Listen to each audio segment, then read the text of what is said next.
Salut, salut! Nous voilà pour la 3e capsule du mois et voilà le thème, le silence est d'or.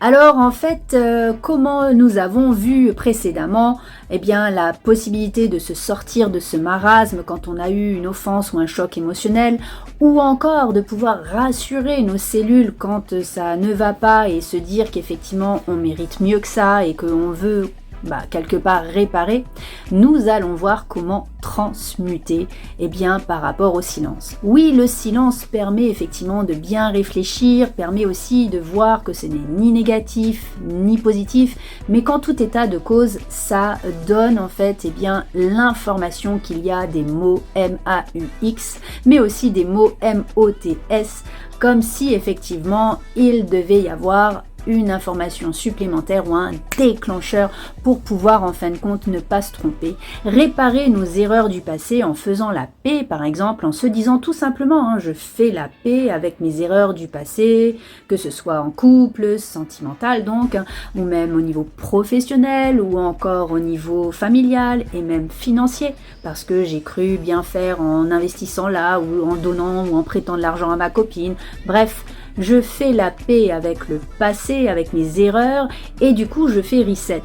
Je vais donc transmuter la charge électromagnétique négative de toutes ces déceptions, de toutes ces espèces d'offenses qui parfois viennent de moi dans ma mauvaise réception, et c'est là l'analyse de ce silence.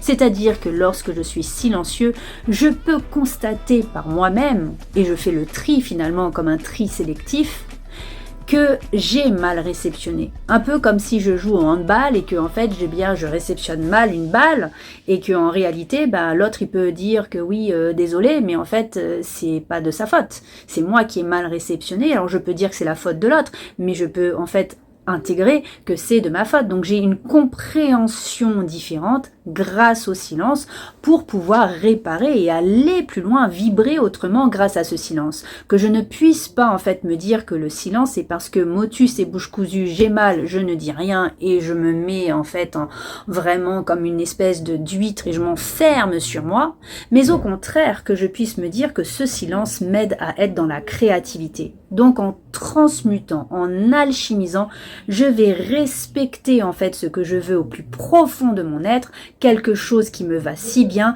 pour que ce silence devienne en fait comme une deuxième peau. Et c'est là où je veux en venir, c'est que cette deuxième peau, ça se travaille, ça se nourrit comme on pourrait tanner le cuir en fin de compte d'un sac à main ou même d'un cuir d'un vêtement. Donc on va effectivement nourrir et tanner d'une certaine manière pour qu'on puisse en fait avoir le réflexe différent de ne pas être confronté à quelque chose qui va pas, mais de s'ouvrir à quelque chose qui va bien. Donc c'est là où en fait on va voir l'intérêt d'avoir ce silence, mais pas pour pouvoir se condamner, mais pour pouvoir s'ouvrir donc de cette incompréhension qui devient compréhension et d'arriver à ses fins dans la libération. Voilà, je vous remercie encore pour votre écoute et je vous dis à la semaine prochaine. Ciao, ciao!